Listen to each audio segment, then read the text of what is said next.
Hello. Kumusta? Mga adlaw katong tanan, makiksunan makasampiak. So, here we go again. Boy America Duterte loyalist makaingon nga. Kung adunay nahidugmo tungod sa tumang kakapoy kaluya, ang imong mga pulong may magadasig kani sa pagtindog. So, mga kasampiak, it is now 30th of October. Ano na po, Thursday, 10:41 in the evening as of this recording. So, Friday, morning na po dyan sa Pilipinas. So, ano bang pwede nating pag-usapan? But before anything else, kayo inanyayan ko na magsampik man lang itong munting on channel. At the same time, ito yung lagi kong masasabi na your health is your wealth. Kasi aanhin natin yung yaman sa mundo pag meron tayong mga debilitating illnesses, mga life-threatening diseases, contagious, whatsoever.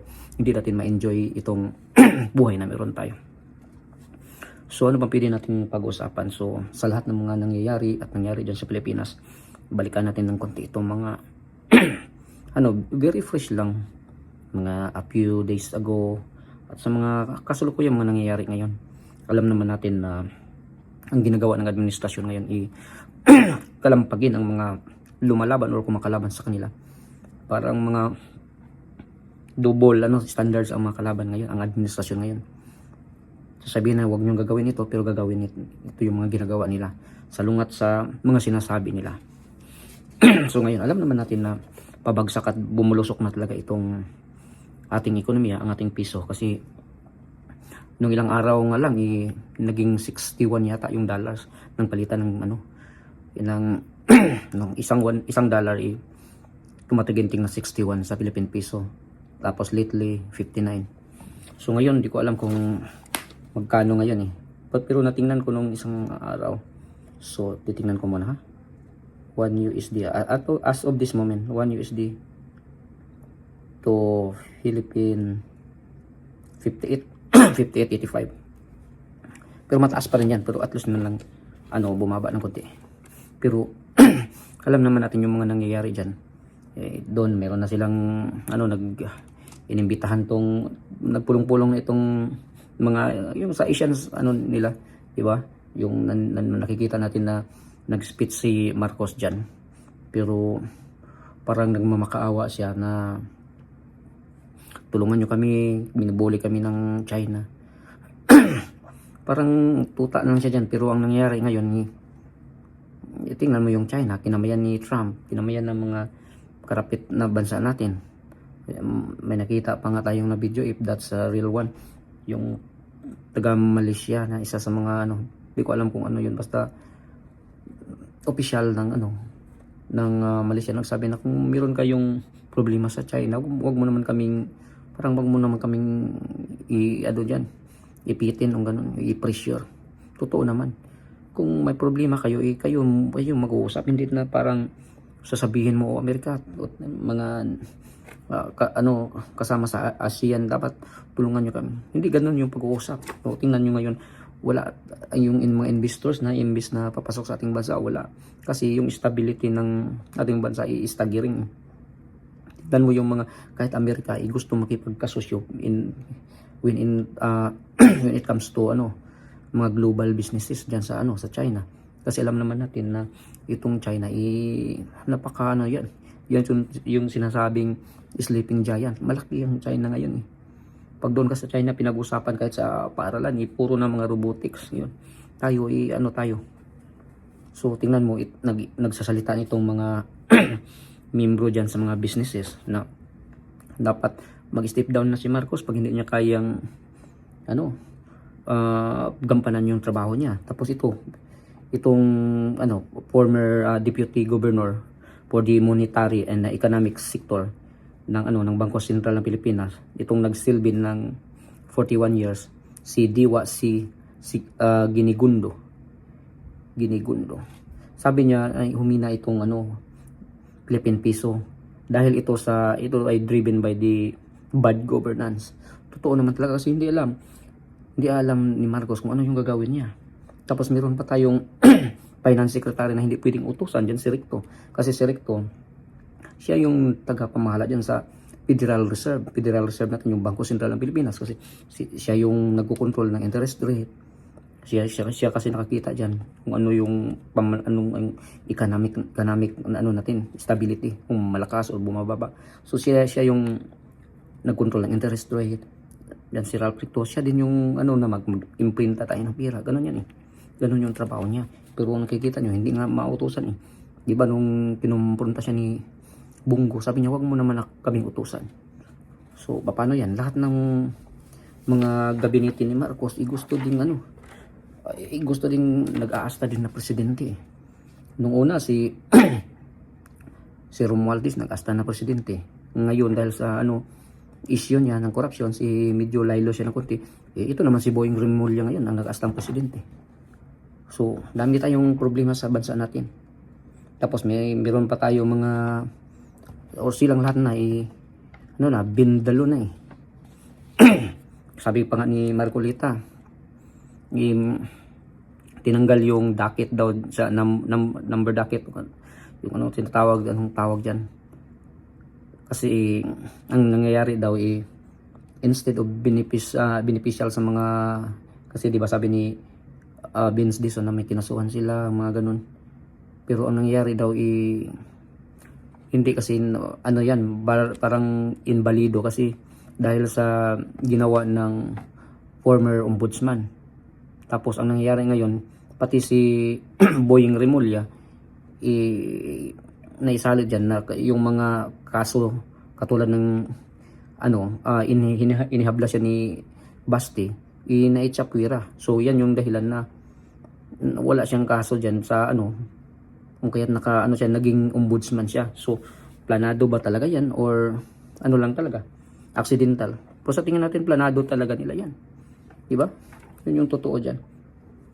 Tapos ito pang kasi sabi nga ni Boying Remulla, nagbase siya kay Erwin Tolpo na okay lang daw yung bindalo kasi parang roller lang yan to. At least nasa bounds pa rin ng law. At least hindi breaking the law. Excuse me. Pero sa katotohanan dyan, parehas lang yan eh. Kaya sabi niya, katulad ng ano, tax evasion versus tax avoidance. Pwede naman dito. Pero pwede kung ano talaga dito, okay ako sa sinasabi niya dito. Pero medyo depende pa rin. Kasi tax evasion versus tax avoidance. Sabi niya, ang tax evasion, di pwede. Ang tax avoidance, legal. Legal, totoo naman. Kasi halimbawa, ikaw, gusto mong bumababa yung ano, tax mo. Halimbawa, magbinta ka ng bahay. Di ba may akibat yan na tax. So para na ano, para hindi ka mataksan, instead na ibenta mo yung bahay mo at ilaan mo yung pira sa ibang negosyo, iuutang ka na lang sa bangko. Kasi pag uutang ka sa bangko, since it's is a borrowed money, walang tax yan. Tapos yung pira na ano mo sa bangko, halimbawa bibigyan ka ng halimbawa 6% interest doon. So yung pira na yun kung saan mo ilaan, real estate ba, pagkikita ka na 9%, at least may 3% na increase yung mapunta sa iyo. Yan yung sinasabi ni ano, parang nag-tax avoidance ka. Or halimbawa open ka ng bank account sa Cayman Islands, ganun. Legal yan, pero tax avoidance din yan, mga ganun eh. Kung kaya yung mga fraudulent money, halimbawa ng mga nakaw, kaya dapat ano talaga yun, yung gobyerno tinitingnan niya. Kasi halimbawa ilalagay nila yan sa Cayman Islands, yun yung mga ginagawa ng mga ano, mga malalaking kumpanya na ayaw mataksan. Tinatago nila yung mga pira nila sa Grand Cayman kasi walang tax doon. Okay lang naman yun, pero halimbawa pag nakaw na pira, yun yung problema dyan. Yan yung isa sa mga sinasabing tax avoidance. Dito naman sa tax evasion, dito literal, hindi ka talaga ano, nagbabayad ng tax. Dinodoktor mo, halimbawa yung mga businesses, yung resibo dinodoktor nila. Instead, halimbawa 10 million yun, ang nilagay sa resibo 5 million, ganun. Yan yung totoong ano talaga, evade talaga ng totoong nangyayari, totoong pira. Kumbaga yung dineklara nila maliit sa totoo. Tapos ngayon naman tayo sa flood control, napilit nilang dinadivert. Makikita natin na ayaw talaga nila na papunta kay Romualdez, papunta kay Saldico, at papunta kay Marcos na rin yan. Ayaw talaga nila. Makikita natin na si Lacson, sila si Soto, ang ngayon ang hinahabol pa nila ito si Gutisa at yung yung affidavit niya na ang notary daw piki. Sinasabi naman or sinabi naman ng mga legal expert na mga abogado na hindi na yan valid yung sa sa affidavit niya yung notary. Ang importante may sworn statement siya doon sa Senado. Kasi yung purpose lang naman ng affidavit para mai-publicize yan. Pero doon na mismo siya na nag-oath taking, nag-oath na siya, nag-sworn na sa kanyang affidavit. Siya mismo yung may liability yun ng talaga. Importante. Pero si Marcos ay si Lacson gusto na niya na si Marcolita idawit kay Gutisa. Sila yung parang ipalabas ni Lacson na tanim witness yan ni Marcolita. Pina-check yung CCTV doon sa kung saan sila nakita diyan sa Senado din kasi ang sinundo daw si Gutisa ng isa sa mga parang tauhan ni Marcolita. Siyempre kasi hindi siya kilala. Paano pagpupunta ka dyan siyempre may mga pirmahan pa yan. Sasabihin niyo sa mga gwardiya, sino ka ba? Wala kang appointment dito. Kaya para mapadali, siyempre pina-approach ni Marcolita. Yan yung totoo dyan. Kasi caught off guard talaga si Lacson in the beginning doon. Sa tingin ko, ginagawa din yun ni Marcolita kasi lahat naman ng mga witnesses dyan, sinasala nila. Pag alam na yan ni Lacson, sabihin, wag yan, na yan, doon lang sa yung sa yung tinatawag na session, yung sila lang, privatize lang sila yung mismo. So wala talaga. At nakikita din natin na lahat ng mga witnesses after na doon sa Senate, kinukuha din ng ombudsman na si Boying Remulla.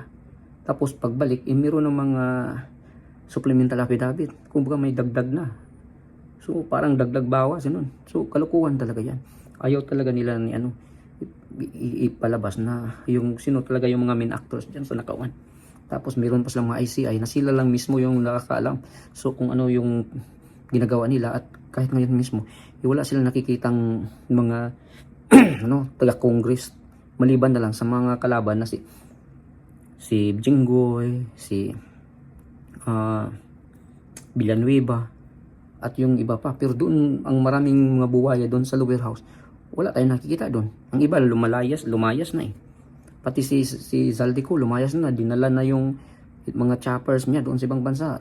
Narinig natin sa Kuala Lumpur, Malaysia, doon sa Singapore. Kumbaga tinakas na nila lahat. Pero hindi pa kinancel yung passport ni Zaldico.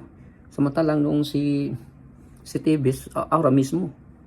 Diba? Tapos yung panahon ni Pastor Kibuloy, diba, na-freeze yung asset niya right away. Pangdali nun. Pero tingnan mo si Zaldico, pati ngayon, wala. Makikita mo talaga na yung kumpas ng gobyerno ngayon kung di ka talaga kasama nila sa nakawan, kalaban ka, ikaw yung masama. So wala talaga. So ito yung ito si Boying talaga. Ito din talaga ang kahit ako mismo nag-iinit talaga ako nito Kasi nung una pagpadalapad doon kay Tatay Digong sa dahig yun yung niya, bindalo. Yun talaga yung niya, moto niya. Parehas lang silang mga tulpo Kumbaga, sayang din itong mga tulpo. Dati, bilib na bilib tayo. Pero nakikita natin na kasama din yan sa mga nakawan dyan. Wala. So, ito si Boying Remulla. malapit ng kunin. Nag-amoy lupa na. Nang yung pangalan mo, Bunjing, pinukul out ka na ni Satanas. Yung pangalan mo, number 1 doon sa listahan niya, doon sa impyerno. Tapos itong ICI, tapos na investigasyon, wala pang mapapanagot. Wala pa rin silang politiko maliban sa kalaban nila. Tapos yung mga kinakasuhan, mga taga DPWH lang, mga contractors ganun. How about yung mga contractors, yung mismo mga congressmen, congresswomen, at sila pa mismo yung contractors. So wala. Tapos yung mga sinabi ni Tiangco na itong mga foreign assisted, mga flagships, yung mga pipilitin daw na punduhan at binibinta ng gobyerno. So itong mga proyekto binibinta ng gobyerno ngayon. Tapos sinabihan pa nga siya daw na na dahil sa siya daw ay yung asawa niya relative ni Tambaluslos, kamag-anak, ano. So, 50% daw yung discount sa kanya, sa proyekto niya, at 10% tariffs, ganun. So, kapalit sa proyekto na ibibigay sa kanya, yun, may porsyento talaga itong, para papunta daw kay, Saldico at Tambaluslos. Grabe talaga. 50% discount, 10% tariff. At ito daw mga proyekto, kapalit ng mga, itong mga proyekto daw na gusto talaga ng gobyerno, yun yung ilalagay nila doon sa mga regular budget. Yun, yung mga proyekto dyan sa yung mga parang assisted, mga flagships. Kalukuhan na talaga, binibinta natin yung itong proyekto. Pero, meron silang sariling porsyento, mga tariffs. Grabe ba? Kung kaya din, ang nangyayari sa mga proyekto, substandards or ghost na talaga kasi wala na yung pira. Naubos na yung sobra sa kalahati eh. Wala. Tapos ngayon si Angara ang ingay-ingay na ngayon. Dati si Angara ang tahimik-tahimik lang. Tapos nung maingay siya na sabi niya kasi pumutok yung flood control. Sabi niya hindi daw parang hindi daw napagtuunan itong mga classrooms sa mga sa DPWH ganoon dahil sa busy daw sila sa flood control. Bakit hindi ka nagsasalita nung una? 'Di ba? Yun yung totoo diyan. Siyempre, pag yung mga classrooms visible yun, makikita yun pag i-substandards at saka hindi yun priority nila. Pag doon sa flood control, pwede nilang i-ghost or mas malaki yung makikitain nila doon. Yun yung totoo dyan. Kung kaya itong programa ng gobyerno na build and build even more, hindi yan totoo. Yung mga sinasabi ni Marcos. Lahat ng mga sinasabi ni Marcos, sabi ni Basti dati, taliwas. Reversal yung sinasabi niya. Yun yung totoo. Tapos nalaman pa natin na within this year na target nila na 1,700 classrooms, 22 classrooms lang pala ang nagawa. So nakakahiya talaga si Marcos Jr. Itong health, education, wala talaga. Tapos sabi po ibalik yung sa PhilHealth, yung pira 60 billion, pinuha nila. Pero parang wala pa nga eh. Puro lang salita. Yung Harlika Investment Funds, ano nang nangyayari dyan? Siguro ubos na yung pira kasi nagbenta pa nga tayo ng gold after nun yung natural natin reserve. So wala talaga. So si Marcos, since he took office, only 19,250 classrooms lang yung napagawa niya. Tapos in-update noong October 2025, sabing 22,000 classrooms na raw. So samantalang si Tatay Digong, within 5 years niya, yung classrooms niya ay umaabot ng 150,149. So, in about like 30,000 classrooms per year. So makikita natin sino yung nagtatrabaho talaga, sino yung kumita, at sino yung nagbubulsa talaga. Kasi ngayon, nakikita natin na hindi pa nga natapos yung administrasyon ni Marcos, mas malaki pa yung inutang kaysa panahon ni Tatay Digong. Partida, tinamaan pa tayo ng COVID sa panahon ni Tatay Digong. Marami talagang calamity. So ngayon dito naman sa panahon ni Marcos, itong nag-fact-check itong mga baha ulan-ulan dahil sa sinasabi niyang 5,500 flood control na pinagmalaki niya kalaunan, sinasabi niyang guni lang daw. Tapos ngayon, galit na ang mga tao, ay naghahanap naman siya kung sino yung sisisihin. Ganun. Wala talaga itong Marcos na ito. Tapos ngayon nakuha pa niya mag-promise ng 1 million classrooms a year. Kalukuhan yan. Kahit 100,000, mahirapan tayo. 50,000, mahirap yan eh. Kung baka wala, itong mga, siguro yung sabi sa mga cabinet members niya, itong mga gabinete niya, yan yun sinasabi niya, kahit mga imposible eh. Ito si Marcos, wala talagang alam sa mga ginagawa niya eh. Lutang talaga itong presidente natin. Tapos meron pa tayong Lacson na ngayon, sunod-sunuran, makikita natin natuta talaga, para sila ni Soto. Wala, tama yan sinasabi talaga na pinti talaga, walang bayag talaga. Makita natin na kasi salin niya from 58 million in a matter of 3 years naging 200 million plus. So saan yung dun? Parang lumubo ng 200 million din. So makikita natin kung saan yan Yan ba ang dahilan ng pagiging pagkatuta at pagkaaso mo sa administrasyon ngayon? Bayad ka ba, Lacson? Yun yung tanong lang. Yun yung totoo dyan. Kasi makikita natin na instead na malalaman ng taong bayan ang nangyayari sa bansa natin, ipipilitin nila na isway ang makikita mo, si Gutisa na ngayon ang parang lilitisin nila. Mag-resume ngayong November 12 or 14. So sana naman talaga lalabas na talaga yung kasi makikita natin palubog ng gobyerno ngayon paglulubog ng gobyerno ngayon magsibalutan na kayong lahat kasi galit ng taong bayan. Tapos all witnesses after should up, as I said before, after that kinukuha na ni Romulia at may supplemental abidabit, di ba? Yun yung na drama talaga nila ni Boying. So ikaw, Boying, sinusumon ka na ni Satanas Empierno kasi nakalista na, number 1 na yung pangalan mo dun Wala talaga itong talaga. Puro talaga bindalo. Wala na talagang pupuntang tama itong gobyerno natin. Kung kaya galit ng taong bayan. Tapos ito, meron tayong babasahin din dito. Saan yung may papakita ko dito na galit na itong taong bayan kasi itong economic natin, stability, talaga wala kaya pati mga investors umalis na sa ating bansa humihina na yung piso natin sa sinabi ni Diwa Aguinigundo na it is because of bad governance. So the bad governance is steering off sa mga investors. So ito mga tao ito mga comment sa Facebook. So nako, baka bawiin ulit ang statement. Ito daw si itong sa comment na baka bawiin ni ni Diwa Ginigundo itong statement niya. Baka takutin siya ng administrasyon ngayon. Alam naman natin yung administrasyon ngayon Tapos may comment din dito. Finally, someone have the courage to speak the truth in the open. Kasi kahit ba naman sino sa mga nangyayari ngayon na grabe na nakawan, looting na talaga. Lahat ng ahensya ng gobyerno nagnakaw. Palubog na tayo. Anong mangyayari sa bansa natin? Tapos ito pang statement ng mga opisyalis na sa gobyerno, gusto ng gira. Saan tayo pupulutin yan? Okay lang kayo kasi lumalayas naman kayo sa bansa natin pag nakagira.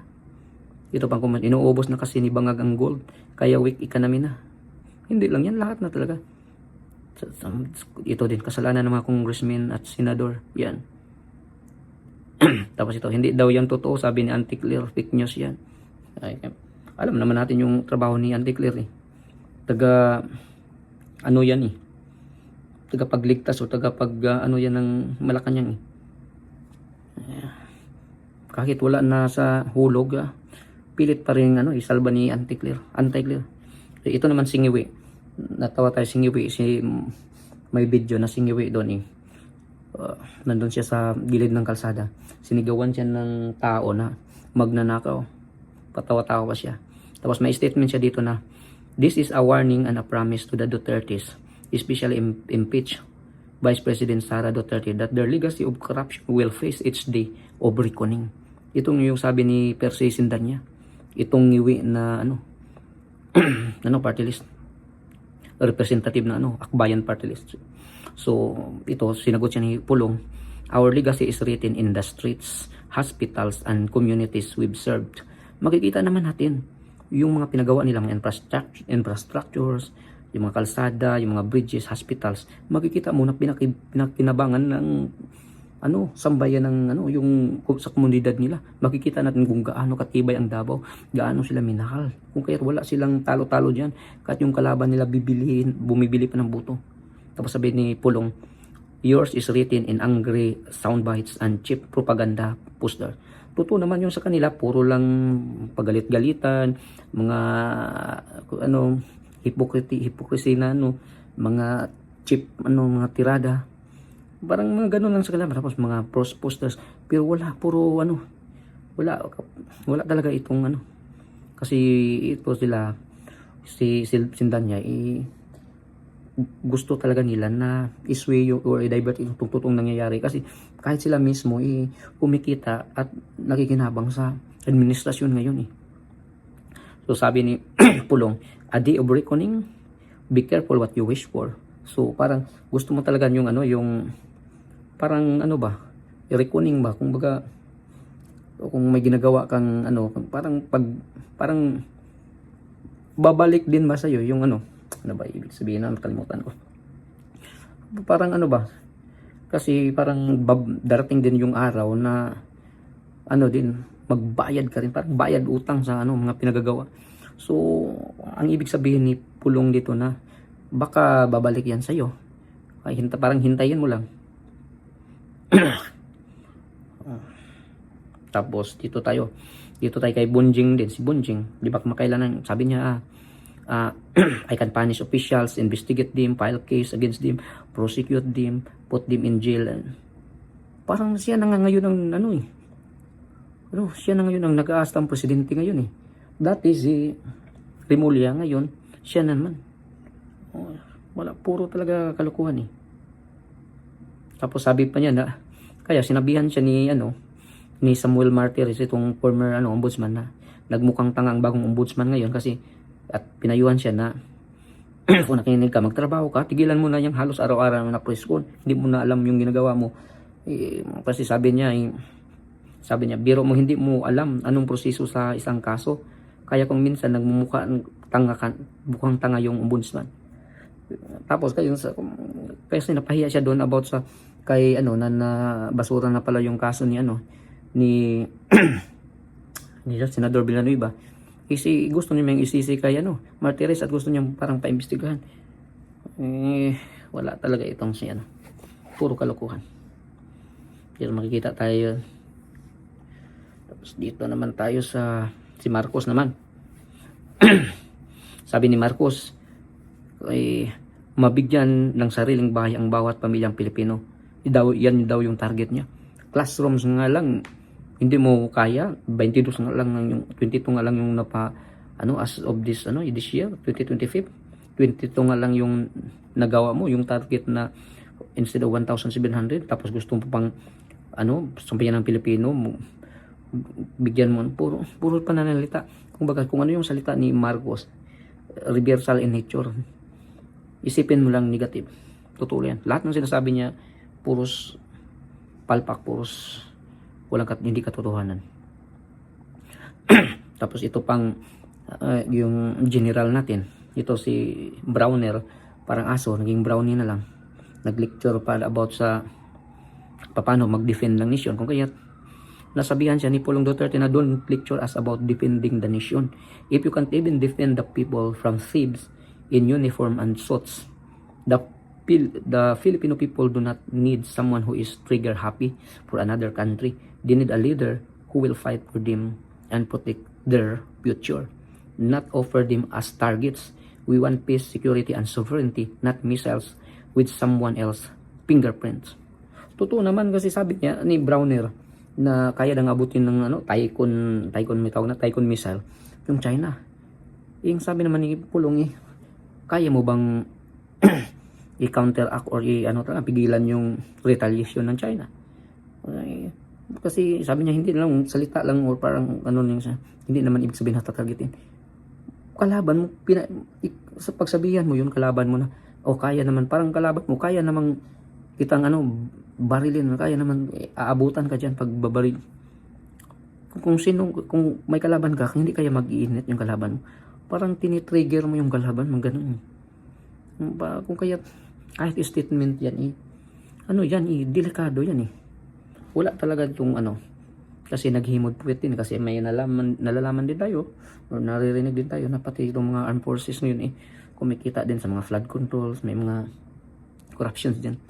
Hindi na given na yan, hindi na tayo masurprise dyan, kasi lahat na lang ng ahensya ng gobyerno ngayon nagnanakaw So, kung kaya't kayo din dyan, ihimod puwet. Kung kaya takot kayo na magkudita ngayon, diba sinasabi pa nga nila na yung mga retired mga sundalo sisilipin nila na baka tatanggalan ng Bakit mo tatanggalan yan sila ng ng pensions nila pinagtrabahuan nila yan, sa kanila yan Gago talaga itong ano ngayon, kakala nila kaya nilang takutin lahat.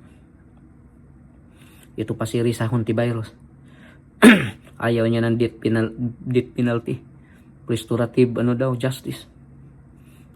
Sabi niya, pinaglaban natin yung anti-corruption at pinaglaban din po natin ang restorative justice, hindi death penalty. Siyempre, takot ka kasi isa ka dyan sa mga magnanakaw. Tagal-tagal mo yan. May ano ka pa sa PhilHealth. Dati, kung kaya't binansagan ka ng PhilHealth Queen. Siyempre, sinong masasampulan? Isa ka na dyan. Mahilig ka pa sa tanim witness.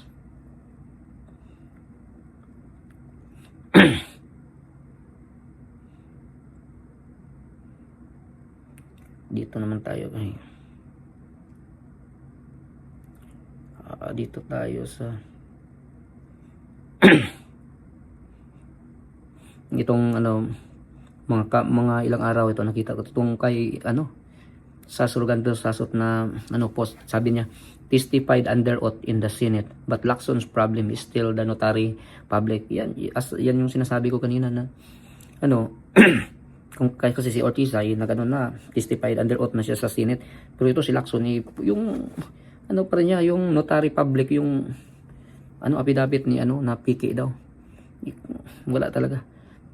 Kahit saan ka naman sa atin dyan sa Pilipinas, pinatakbo nga niyang mga notary club ng 24/7 eh. Ang alam ko, kasi mayroon tayong mga din dyan, mga kaibigan dati nasa Pilipinas pa tayo, ultimong yung mga nagpipirma dyan, mga secretary lang yan nila yan, pero yung mga dry seal, mga may yan eh, kasi pinahintulutan yan ng abogado eh, negosyo nila yan eh. Siguro itong abogado din, abogada, babae kasi ito, diba? Tinakot yan nila ni nila Saldico, nila Romualdez, sino pa gagawa dyan? Kung kaya't ngayon sasabihin niya na piki yan, hindi siya yung pero pinahintulutan talaga nila yan. Yan yung kalakalan dyan sa atin sa Pilipinas. Bawal talaga yan, pero sino bang mag-question dyan? Sasabihin mo ba after na kukunin mo yung sasabihin mo ba, ikaw ba talaga ito? Sino ba yung lawyer? Siya ba talaga yung nakapirma nito? Wala rin, baka pagalitan ka pa, baka sasabihin pa, wala ka palang tiwala, so sa iba ka na lang eh. Wala talaga. Gusto lang talaga nila na butasan at ilihis yung investigasyon, at gusto talaga nila na i-delay kasi justice delayed justice denied. Yan yung sa atin sa Pilipinas. Tingnan nyo, nagsilayasan na itong mga buwaya eh, kasi akala nila yung taumbayan kasi mindset kasi natin mga taumbayan after few years ganun makakalimutan na. So pag iba ng mga administrasyon, babalik na yan sila pag yan yung ginagawa eh. Ito natuwa lang tayo sa post ni Greco Bilica. Sabi niya, ano ibig sabihin ng SALIN? Kasi di ba alam naman natin statement of assets and liabilities. Sabi niya, statements of assets and liabilities. Totoo naman talaga. Kasi yung mga SALIN, pwede namang pag mag-SALIN siya, pwede namang i-transfer nila yung pira nila doon sa mga kaibigan or yung mga relatives nila. Tapos ibalik after. Maraming paraan. Tapos dito naman tayo kay itong asong ulol, si Trillanes. Sabi niya, ang focus ko sana is tulungan yung magiging kandidato na nararapat maipanalo sa 2028. He's talking about Risa Hontiveros. Buti pa magtandem kayong dalawa. Si asong ulol at si tanim witness. Kasi parehas kayo ng parehas kayo ng mga mindset eh. Parehas kayo mga tanim witnesses eh. Alam mo kasi itong mga politiko, manalo at panalo yung bulsa nila. Kung kaya lagi ko itong sinasabi na ito si Trillanes, bayaran yung kaluluwa nito eh. So kahit matalo yan, kasi sasabihin natin, hindi naman mananalo yan si Trillanes, bakit takbo yan? Kasi yan si Trillanes, bayaran yan eh. At pang divert din yan. So gagamitin din yan ng kalaban ng mga Duterte. So bayaran yan si Trillanes. So mayroon na siyang pangpundo sa eleksyon. Hindi naman niya gagamitin yan lahat. Halimbawa, may makukuha siya sa mga congressmen, mga senador or whatsoever, sino yung magbabayad sa kanya, magpapundo, mga negosyante. Kung makalikom siya, halimbawa, sa dami-dami ng para kasuhan lang yung mga Duterte, kasi pinasuhan na nila eh. So, ba, makalikom siya ng 1 billion. Pagdating sa eleksyon, gagastos lang siya ng 100 million, meron na siyang pangbulsa. Kung kaya't manalo at panalo, itong mga katulad ni Trillanes, panalo ang bulsa niyan nila eh. Negosyo yung, eleksyon para sa kanila. Tapos ito si John Abines. Alam naman natin yung, di ba, itong vlogger taga Cebu na kinonfiscate yung niya, mga kagamitan niya, mga cellphones, mga computers, di ba? Sabi niya, they are so quick to issue warrant against vloggers like me, but thieves like Zaldico and Martin Romualdez went to luxurious vacations abroad freely using our stolen money, which is true. Totoo. Tapos ngayon, hindi pa makancel itong mga passport, ganun, hindi pa. Yan ang hirap ng bansang Pilipinas. Wala talagang patutungan itong bansa natin. Systemic kasi ang corruptions eh. Kung hindi ka sasama sa kanila, ikaw yung makasalanan. Tapos ito, sabi ni Congressman Barsaga, Kiko Barsaga, sinigawan raw ng ikulong na yan si President Marcos kanina sa Trillain, Manila. Kawawa naman. O meron tayong nakitang video doon eh. Yung kahapon ba yun? Sa Trillain, Manila. Kasi bumisita si Marcos doon eh. Sinigawan siya. Ikulong na yan magnanakaw. Parang si Sindan niya lang nasigawan eh.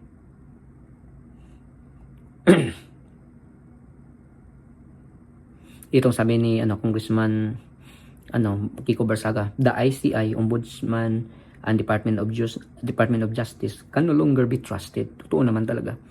Mindanao secession is now the only path to justice. Free Mindanao. Payag ako dyan. Visayas at Mindanao. Oo. Pag ayaw ng Visayas, kasi meron din tayong dyan sa Visayas, may maraming magnanakaw din dyan eh. Pero hindi katulad sa Luzon. So, pag ako taga Mindanao, payag ako, secession. Kumbaga, separate tayo. Kakalas na tayo, sa Kasi lahat ng mga magnanakaw nandyan sa Luzon eh. Ang malaking contributor ng taxes, taga Mindanao. Tapos, yung walang babalik eh. Walang proyekto nga yung Mindanao ngayon. Yan yung mamaya after this. O, ito na.